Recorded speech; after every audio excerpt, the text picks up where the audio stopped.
Daniel 3, versículo 16.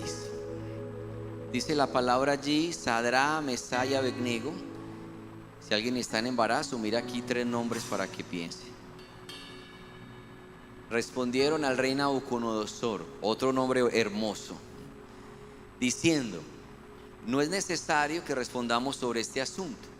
He aquí, nuestro Dios a quien servimos puede librarnos del horno de fuego ardiendo, y de tu mano, oh rey, nos librará.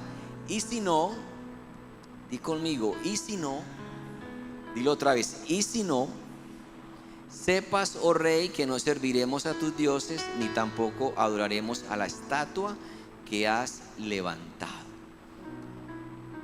Yo sé que la iglesia sabe esta historia, pero permíteme contextualizarla a los que de pronto no. Resulta que Sadrach, Mesach y Abednego fueron llevados cautivos a Babilonia. En Babilonia estaba un imperio, el imperio babilónico, y el rey era Nabucodonosor. Y este rey, con un ego tan grande, decidió hacer una estatua de oro de 30 metros de altura por 3 metros de ancho de oro. Y había puesto un decreto que todos en el imperio de que él gobernaba, al sonar el tamboril, la trompeta, a los sonidos de estos instrumentos, la orden era que todos tenían que postrarse delante de esa estatua. Era un decreto. Y allí estaban estos 3 jóvenes en ese imperio. Y el que no lo hiciera, entonces habían preparado un horno de fuego para los que desobedecieran esta orden. Estos 3, Sadrach, Mesach y Abednego, ellos no iban a adorar esa imagen porque no era tanto, era un tema más religioso que iba en contra de sus principios. Ellos, como pueblo de Dios, sabían claramente que no iban a adorar ninguna imagen. Ellos tenían claro ese principio. Esta instrucción la habían recibido de niños. Cuando ellos fueron creciendo, tenían claro, arraigado sus principios, así que ellos no iban a cambiar eso. Me impacta esto, familia, su determinación. Al declararle al rey: Rey, Dios nos puede librar de esto, y de tu mano, y del horno de fuego Dios nos puede liberar. Pero ¿y si no? De todas maneras no vamos a quebrantar el principio que está dentro. Ojo que la respuesta que ellos estaban dándole al rey era en peligro de su vida. Ellos son extranjeros, el imperio que gobierna es el de Babilonia y están frente al rey. Y al ladito hay un horno de fuego. Ellos le están diciendo al rey: mira, rey, no dudamos del poder de Dios para librarnos de tu mano, pero si en la soberanía de Dios Él decide que no nos va a liberar del horno de fuego, independientemente de que si Dios lo hace o no lo hace, nosotros nos vamos a mantener fieles a las promesas de Dios y no nos vamos a arrodillar delante de la imagen que tú has levantado. Este principio tan fuerte que ellos tenían en su corazón hizo que el rey se enojara y luego mandó a sus soldados que calentaran el horno 7 veces más. Porque el rey se enojó, tocaron su orgullo. ¿Y sabes qué hizo el rey? Daniel 3:21. O así como los arrojaron al horno con sus mantos, sandalias, turbantes, con todo, tomaron a los 3 jóvenes y los lanzaron al horno de fuego.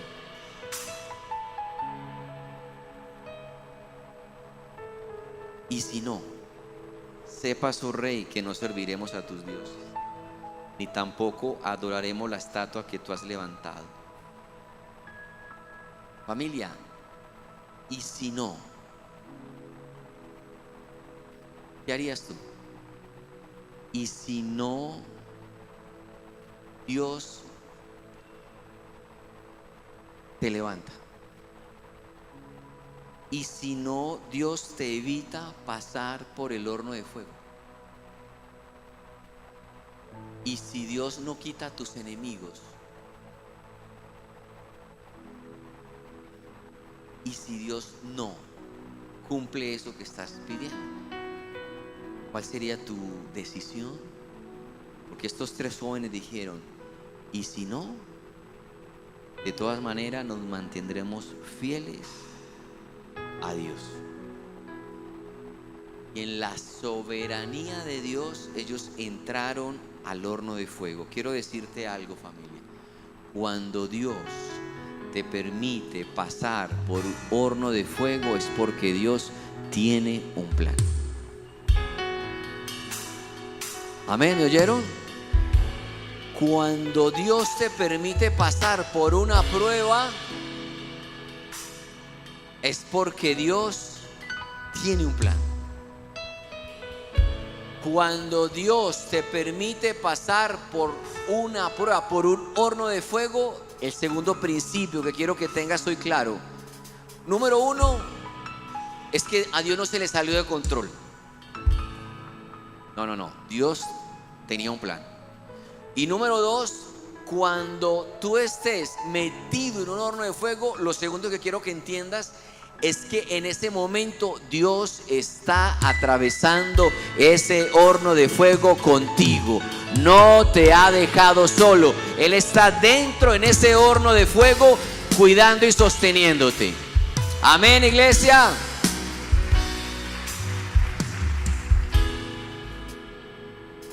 Daniel 3:25. Dios tiene un plan. Dile así de lejitos al de al lado. Dios tiene un plan. Eso que estás viviendo, este horno de fuego hoy, Dios tiene un plan. Y lo segundo que quiero que entiendas es que no estás solo atravesando ese momento. Daniel 3:25. Pues miren, exclamó el rey, allí en el fuego de la prueba, en el fuego de la enfermedad, en el fuego de la soledad, veo a 4 hombres sin ataduras. ¿Cómo estaban ya? Sin ataduras. Tercer principio. Número 1, Dios tiene un plan. Si Él te permite entrar a un horno de fuego, es porque Dios tiene un plan. Lo segundo que quiero que entiendas es que Él entra al horno de fuego contigo. Lo tercero que pasa es que las ataduras con las que entraste al horno de fuego se van a quemar allí. Estaban estos hombres sin ataduras y sin daño alguno, y el cuarto le era apariencia de un dios. Esto lo está hablando el rey. Él no sabe expresar qué fue lo que vio, sino que lo ve como apariencia de un dios. Análisis. El horno de fuego, estos 3 hombres, Sadrach, Mesach y Abednego, estaban intactos. Segundo análisis. Dentro del horno de fuego había un cuarto hombre. Eso en los teólogos se le dice una teofanía. Una teofanía es cuando Jesús se revela en el Antiguo Testamento. Otro análisis, ni uno de sus cabellos se quemó, ni olor a humo tenían. Otro análisis, lo que sí se quemó fueron las ataduras. Familia, Jesús nos prometió que iba a estar con nosotros hasta el fin del mundo. No importa el horno de fuego que se levanta en tu vida, Dios está teniendo un plan. Dios va a estar contigo. Vas a salir intacto. Las ataduras son las que se van a quemar allí. Dale un aplauso fuerte al Señor por eso.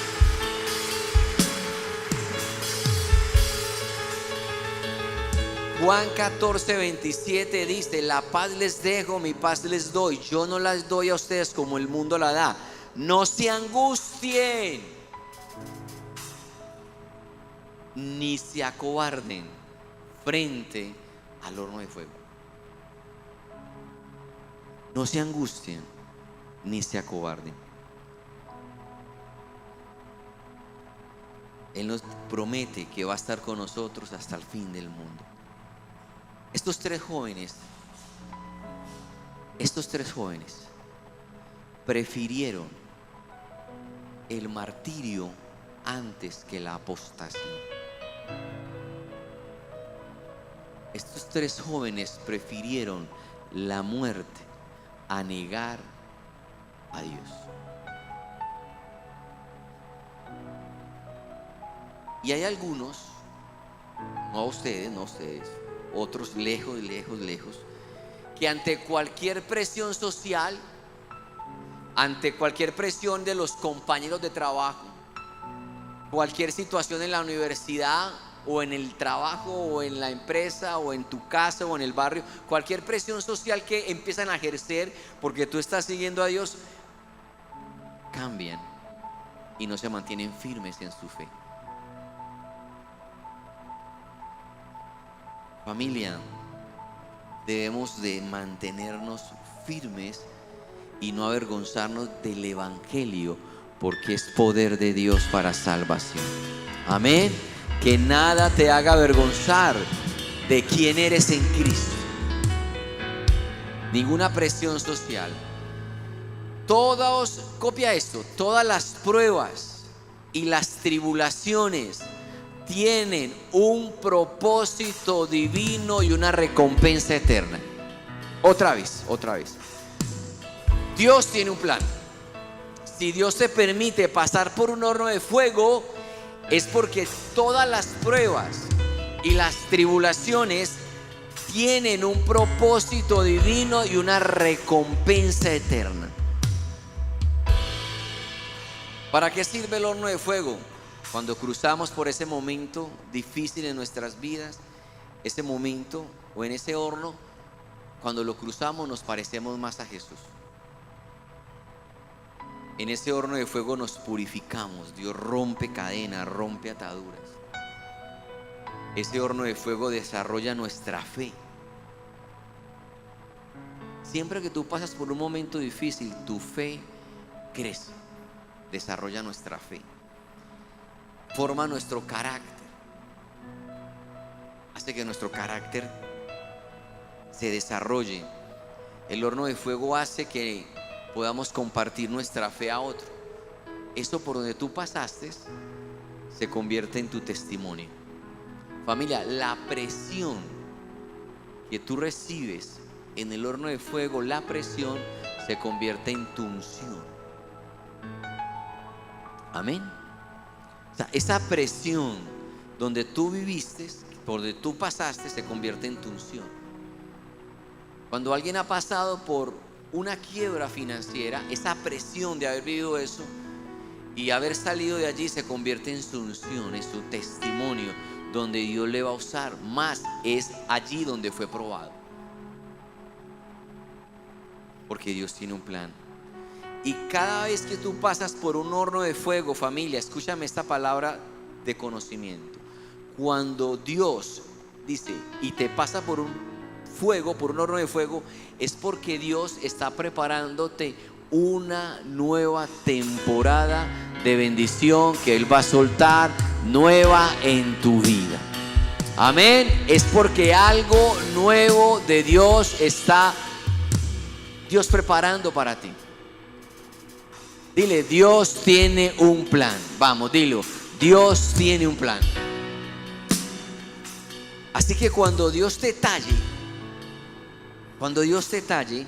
y sientas dolor, alégrate,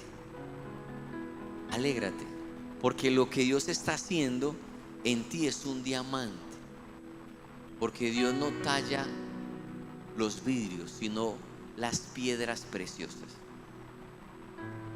Otra vez, cuando tú sientas la presión de algo en tu vida, un horno de fuego que estés cruzando, alégrate, porque Dios está desarrollando un diamante en ti.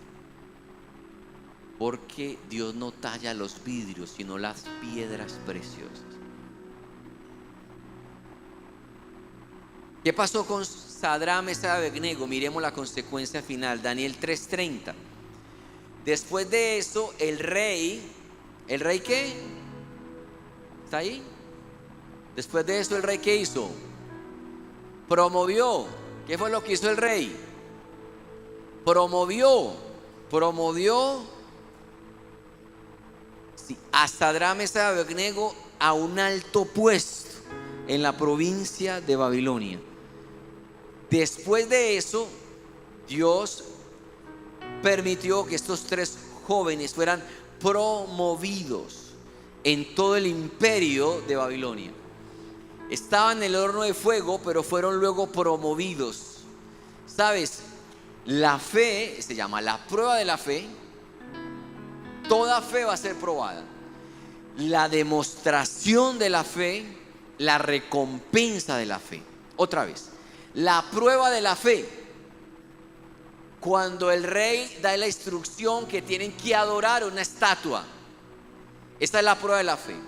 La demostración de la fe, cuando ellos dicen, y si no, de todas maneras no vamos a adorar esta imagen. Esta fue la demostración de la fe. Y lo tercero que vino, ¿qué fue? La recompensa de la fe, que fue cuando ya Dios los colocó en una nueva autoridad en todo el imperio. Familia, siempre que tú pases por una prueba, por un horno de fuego, es porque realmente Dios está buscando cómo promocionarte a un nuevo nivel en tu vida, en tu liderazgo o en tu llamado. Y la iglesia me dice amén por eso.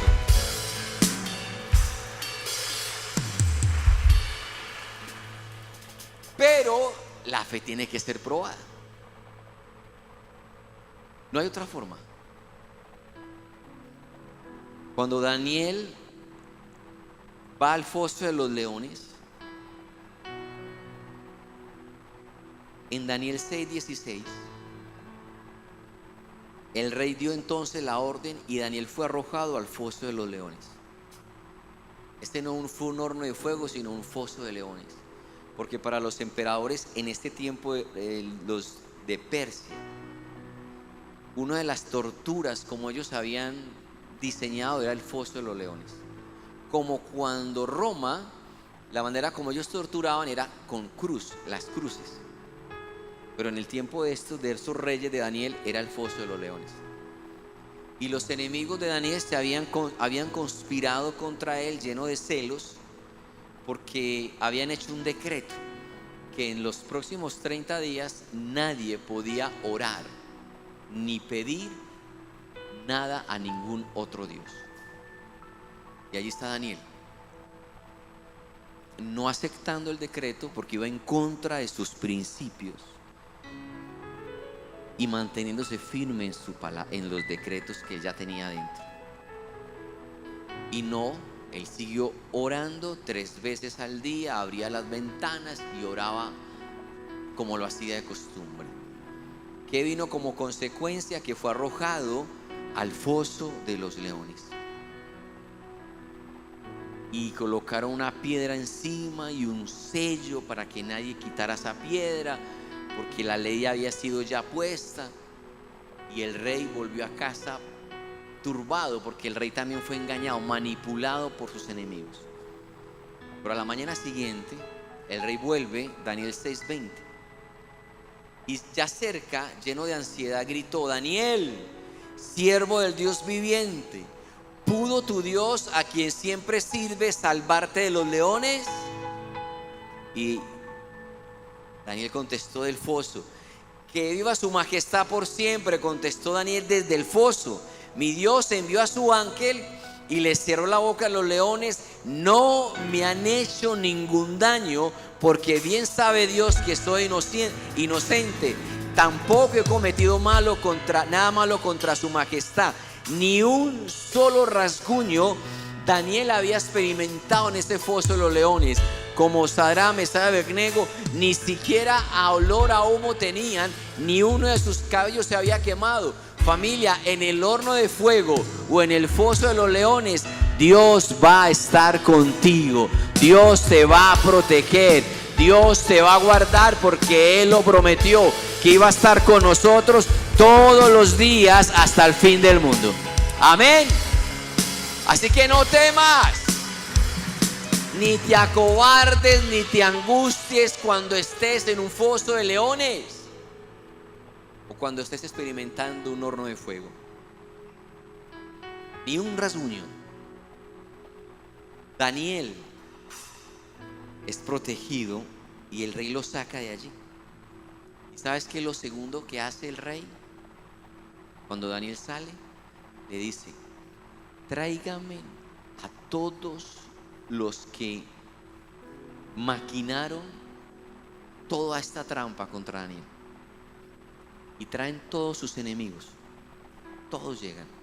El rey los manda a traer con todas sus familias y los lanzan al foso de los leones. Y no habían caído cuando esos leones, suena muy fuerte, ¿no? Cuando esos leones ya estaban matándolos. Familia, quien te toca a ti, toca a la niña de los ojos de Dios, porque Él te tiene esculpido en su mano. Amén, iglesia. Ninguna arma forjada contra ti va a prosperar, porque Dios está contigo, familia. Amén. Pero entonces estos enemigos fueron quitados de la vida de Daniel. ¿Y qué pasó? La fe tiene que ser probada, ¿cierto que sí? La fe tiene que ser demostrada y la fe va a ser recompensada. La fe tiene que ser probada. Salió un decreto que decía que no se podía orar en 30 días. La fe tiene que ser demostrada. Daniel dijo: yo no voy a sujetarme a una ley que va en contra de mis principios. Y entonces, como consecuencia, vino el foso de leones. Pero luego de eso, ¿qué viene? La fe es recompensada. ¿Sabe qué pasó con Daniel? En Daniel 6, Daniel 6:24. Perdón, Daniel 6:23. No, ¿dónde está? Pero esa no es. Daniel 6:28. Estaba en Daniel. Fue así como Daniel 6:28. Fue así como Daniel. ¿Qué pasó con Daniel? ¿Qué pasó con Daniel?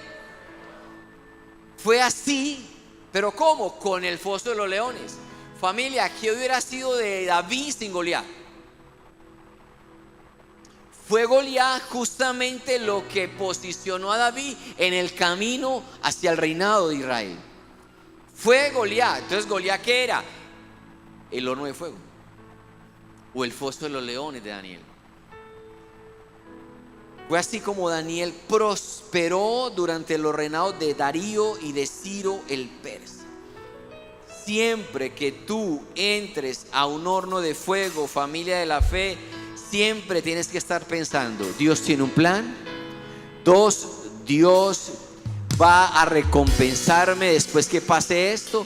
Dios va a quemar las ataduras que estén en mi vida. Familia, ¿me están oyendo? ¿Me están entendiendo esto? Amén. Dios tiene un plan. Toda prueba tiene un propósito divino y una recompensa eterna. Tú tienes que entender, cuando venga este horno de fuego, tengo que tener claro: Dios está conmigo en este momento. Daniel, su fe fue probada. Daniel, su fe fue demostrada. Su fe fue recompensada. Así fue como Daniel prosperó.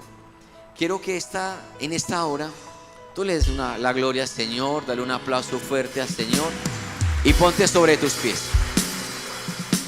El equipo tiene unas hojas que mandamos a imprimir. Por favor, se la dan a todos para que hagamos juntos una oración. Yo quiero que, si estás pasando un momento difícil en tu vida y tú digas: pastor, yo estoy en un horno de fuego, Yo quiero que en esta hora tú digas y tengas la completa confianza de que esa prueba va a hacer que te parezcas más a Jesús. Esa prueba va a hacer que te purifiques, que desarrolles tu fe, que tu carácter se forme. Y definitivamente es porque Dios quiere llevarte a otro nivel. Dice la palabra: no se angustien, no teman. Dios está con nosotros, familia.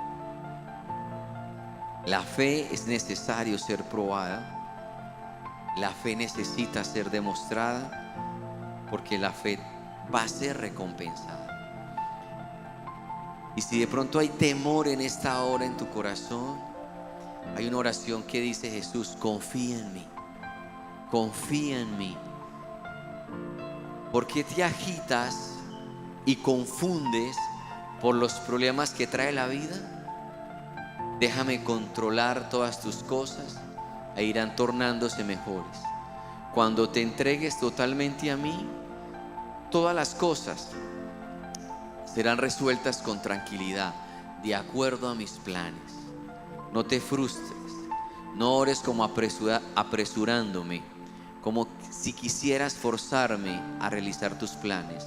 En lugar de eso, cierra los ojos de tu alma y con paz dime,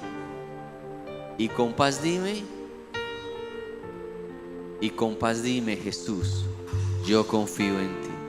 Trata de evitar esos pensamientos que te angustian al querer comprender las cosas que pasan. No arruines mis planes tratando de imponer tus ideas. Déjame ser tu Dios y actuar libremente en tu vida. Entrégate a mí con completa confianza y deja tu futuro en mis manos. Dime frecuentemente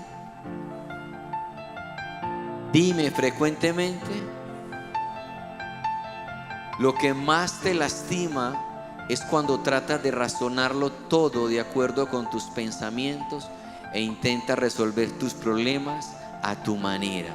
Cuando me digas: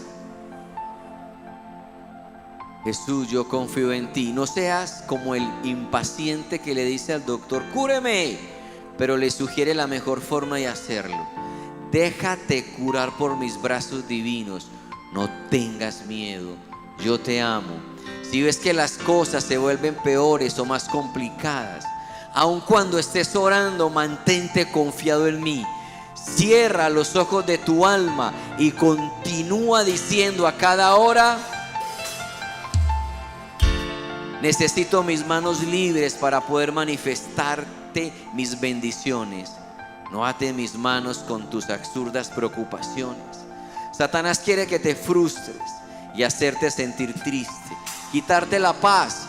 Confía en mí, descansa en mí, entrégate a mí. Yo hago milagros en la medida en que tú te abandonas a mí y de acuerdo con la fe que me tienes. Así que no te preocupes. Dame todas tus frustraciones.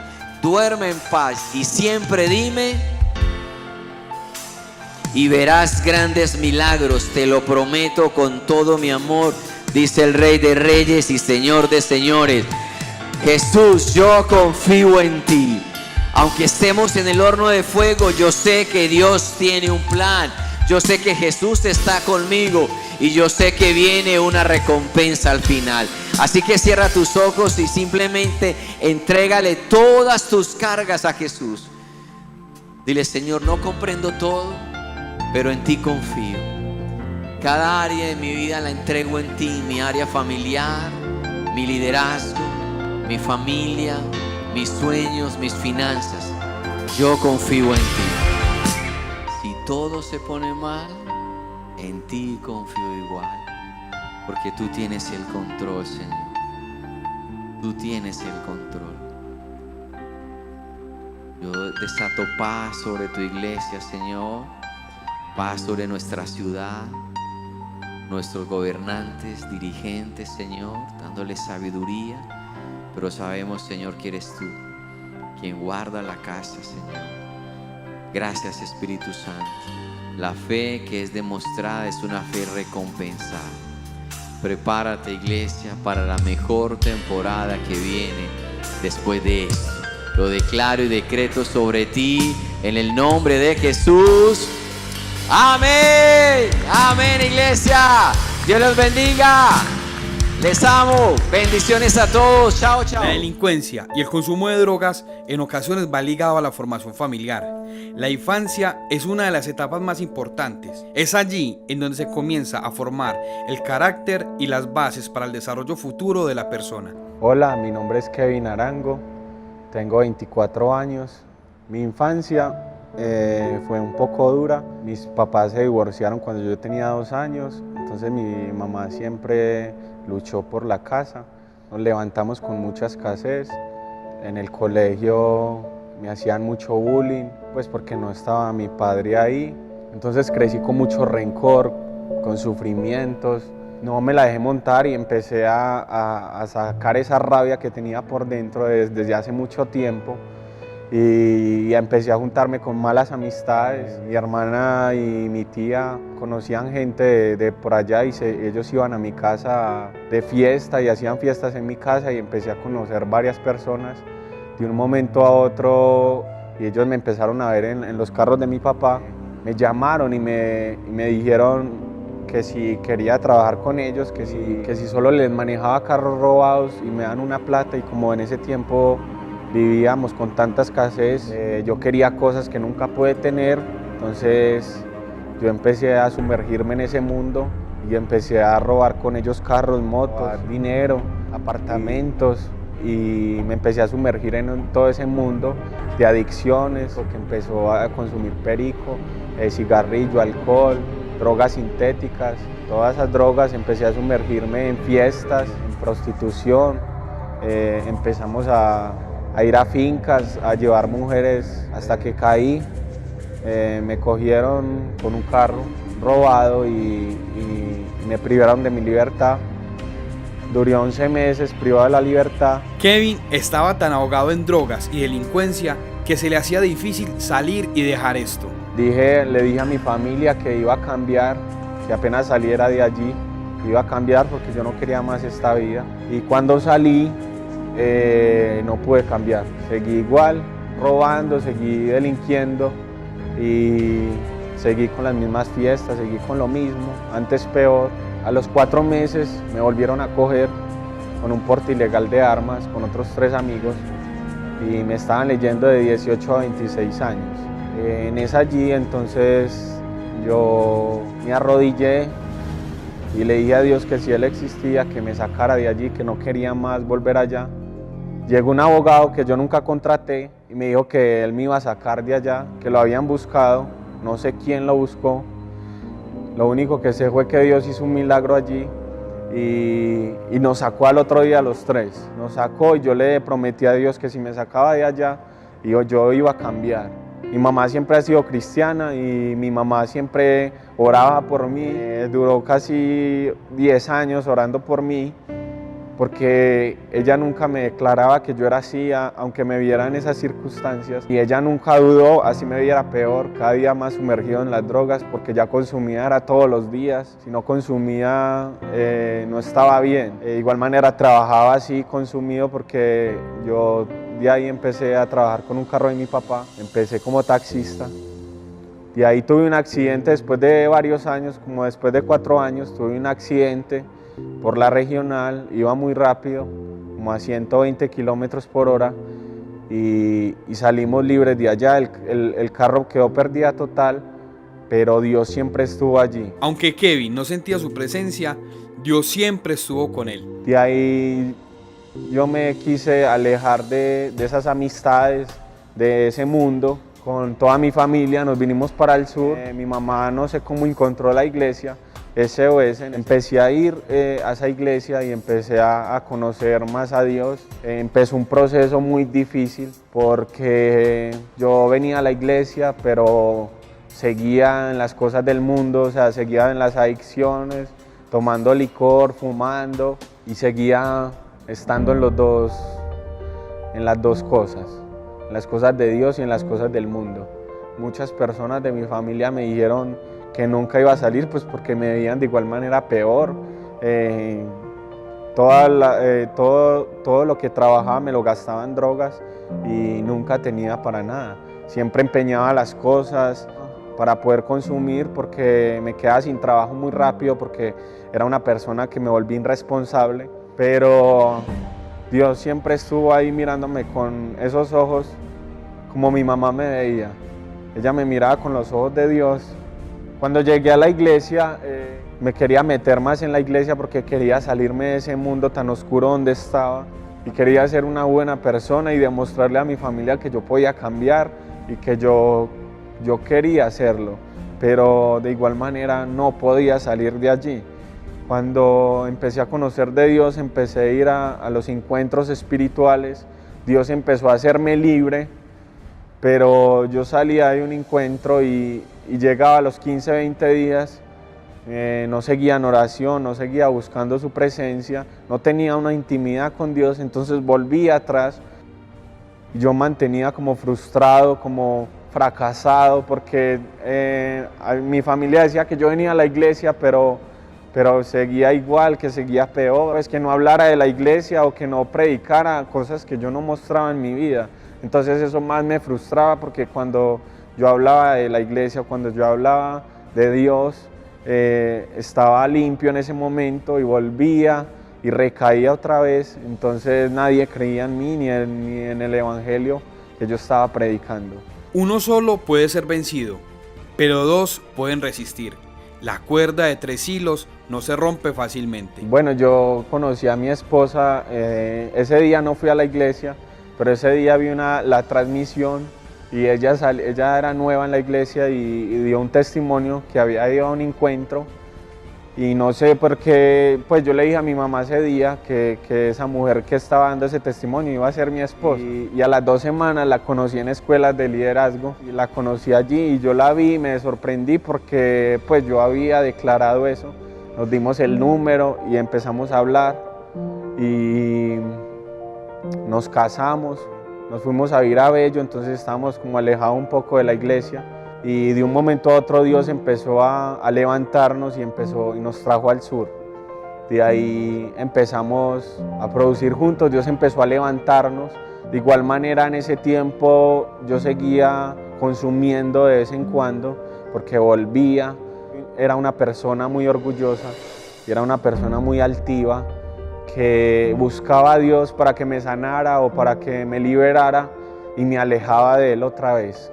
Entonces esos eran los problemas con mi esposa, peleábamos, nos decíamos malas palabras y Dios empezó a cambiar cosas allí de nosotros. Dios empezó a restaurar nuestro matrimonio y empezó a levantarnos financieramente. Ahora tenemos una casa donde vivir, tenemos todo lo de la casa. Dios empezó a hacer cosas buenas en nosotros. Nosotros empezamos un negocio, cuando llegó la pandemia nos tocó cerrar el negocio el 15 de marzo y veíamos que todo se nos acababa o que todo lo que habíamos logrado hasta allí se estaba derrumbando, pero siempre tuvimos la fe y siempre mirábamos al Creador, que yo sé que siempre Él estaba con nosotros y empezó a darnos nuevos trabajos. Ella empezó a trabajar, yo empecé a trabajar y en pandemia fue la mejor época de nosotros porque Dios empezó a restaurar nuestra casa, nuestras finanzas, Dios empezó a restaurar, mi niño interior empezó a restaurarlo, empezó a restaurar el perdón que yo no había perdonado a muchas personas y Dios empezó a levantarnos, empezamos a tener una buena relación que nunca lo habíamos tenido y ahora yo ahora soy completamente libre de las drogas, ahora no consumo nada, desde un cigarrillo hasta un alcohol, hasta las drogas, todo Dios lo fue quitando. Fue un proceso muy difícil porque yo veía que las personas salían al frente y decían que eran libres completamente, llegando primera vez a la iglesia o apenas un mes y yo ya llevaba casi 3 años y medio en la iglesia. Entonces yo me sentía como fracasado, sentía como que yo cuándo iba a ser libre. Y Dios empezó a libertarme y a ser libre de eso poco a poco, a desarrollar un carácter en mí, un dominio propio, empezó a fluir de mí. Cuando quise dejar las cosas del mundo totalmente y empecé a ser radical. Empecé a sentir que dependía era de Él, día a día empecé a depender de su presencia para que Él fortaleciera lo que para mí eran las debilidades. Y Dios empezó a cambiar en esa relación con el Espíritu Santo, empezó a cambiar muchas cosas de mí, empezó a enseñarme cómo debía hacerlo, empezó a enseñarme a desarrollar un carácter. Yo era una persona muy inconstante, leía un libro y empezaba 1 o 2 páginas y no lo volvía a leer. Cuando la pastora Jennifer sacó el libro de ella, yo tenía mi relación con el Espíritu Santo hace mucho tiempo ya también y empecé a mirar esa comunión que ella tuvo con el Espíritu Santo. Terminé el libro de la pastora, ese es el primer libro que yo me he podido leer desde mi niñez. Me tocó mucho mi vida, empezó a restaurar muchas áreas de mi vida y empezó a enseñarme varias cosas que no sabía tampoco en esa relación con el Espíritu Santo. Y terminé el libro, cosa que nunca había hecho en mi vida, pero ese libro impactó mi vida, impactó la vida de mi esposa. Yo siempre había querido servir en la iglesia, pero como no había tenido un carácter desarrollado, o siempre caía en el mismo pecado, siempre volvía atrás. Yo le decía a Dios que cuándo iba a llegar mi milagro, pero ahora estoy viviendo ese milagro de tanta persistencia que tuve, porque nunca me rendí, porque siempre miraba a Jesús, porque Él nos mira con otros ojos, y así todas las personas me dijeran que estaba peor. Yo siempre le decía a Dios que ese era mi anhelo, y siempre caía en el mismo pecado, siempre recaía en la misma droga, pero yo siempre tuve la fe de que algún día iba a llegar mi totalmente liberación de eso. Toda la iniquidad que yo había cargado con mis antepasados, entonces siempre esperaba el milagro y también llegué a desistir y a decir que esto no era para mí, porque yo veía muchas personas que llegaban a la iglesia y podían salir de las drogas y yo veía que yo no era capaz, que yo era débil, que todo eso me llamaba y yo caía otra vez, pero hasta que llegó un momento y Jesús me tomó de mi mano y empezó a restaurarme, empezó a limpiarme, empezó a enseñarme un carácter nuevo y ahora soy completamente libre. Mi sueño cumplido del 2020 es ser libre de las drogas, de la esclavitud de las drogas. Mi sueño cumplido fue la restauración de mi familia, de mi esposa y yo, porque aunque nosotros llevamos 3 años de casados, fue como volver a empezar una nueva relación. Dios empezó a sanar nuestros corazones y empezamos a poder ver la mano de Dios tan poderosa, porque nosotros nunca habíamos vivido así y ahora lo estamos viviendo y lo hemos vivido durante mucho tiempo. Yo le quiero decir a las personas que están viendo esta crónica, sí podemos ser libres de las drogas, sí podemos cambiar nuestra vida, porque yo siempre decía que yo nací así, yo vivía así y que así me iba a quedar, pero Dios nos mira con otros ojos y Dios restaura nuestras vidas. Para lo que nosotros es imposible, para Dios es posible. Hoy se cumple la promesa que Dios le regaló a la madre de Kevin y este hombre se goza en una nueva vida. ¿Y tú, cuándo vas a darle un giro a tu vida? ¿Quieres conocer a Dios? ¿Quieres ser restaurado? Te invitamos a SOS, un lugar en donde lo sobrenatural es natural.